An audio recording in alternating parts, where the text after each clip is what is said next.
अत्यंत महत्त्वाची बातमी अगदी सुरुवातीला जाणून घेऊयात। मीरा भाईंदर मधील तलाव रोड परिसरात बिबट्या शिरलेला आहे। अत्यंत मोठी बातमी आपण पाहतोय। इमारतीत बिबट्या शिरल्यानं आता या हल्ल्यात 3 जण जखमी झाल्याची ही माहिती मिळते। बिबट्याला जेरबंद करण्याचे प्रयत्न सुरू आहेत। पोलीस, वन विभाग अधिकारी, अग्निशमन दल घटनास्थळी दाखल झाले। हे दृश्य एनडीटीव्ही मराठीच्या स्क्रीनवरती आपण पाहतोय, ज्या ठिकाणी मीरा भाईंदर मधील तलाव रोड परिसरात बिबट्या शिरल्याचं दिसतंय।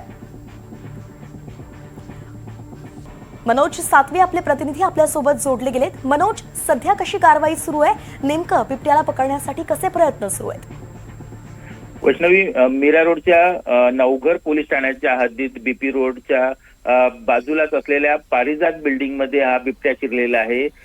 या बिबट्या सकाळी साधारण 8:15च्या सुमारास या इमारतीच्या परिसरात बिबट्या आला आणि थेट या पारिजात इमारतीच्या बी विंग मधल्या रूम नंबर 101 मध्ये तो शिरला आणि या इमारतीमधील घरात शिरल्यानंतर त्याच्या हल्ल्यात प्रथम एक 25 वर्षीय तरुणी गंभीररित्या जखमी झालेली आहे। याशिवाय आणखी 3 जण जखमी झालेले आहे।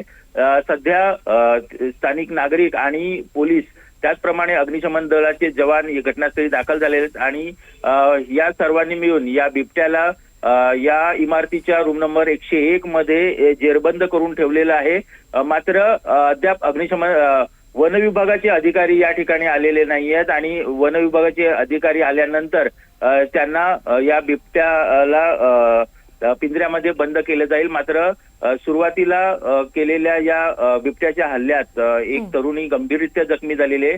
तिला तातडीने अग्निशमन दलाच्या जवानाने बाजूच्या म्हणजे इमारतीच्या खिडकीचे ग्रिल तोडून बाहेर काढलेला आहे आणि मग तिला रुग्णालयात उपचारासाठी दाखल केलेलं आहे। तर गंभीर घटना आहे, कारण की 3 जण जखमी झालेले आहे आणि एकंदरीतच राज्यात बिबट्याचा धुमाकूळ सुरू असताना आता मीरा भाईंदरचा सुद्धा त्यात समावेश झालाय। नेमकं कारवाई कशी होती याचं प्रत्येक अपडेट आपल्याकडून घेत राहू। तुर्तास धन्यवाद।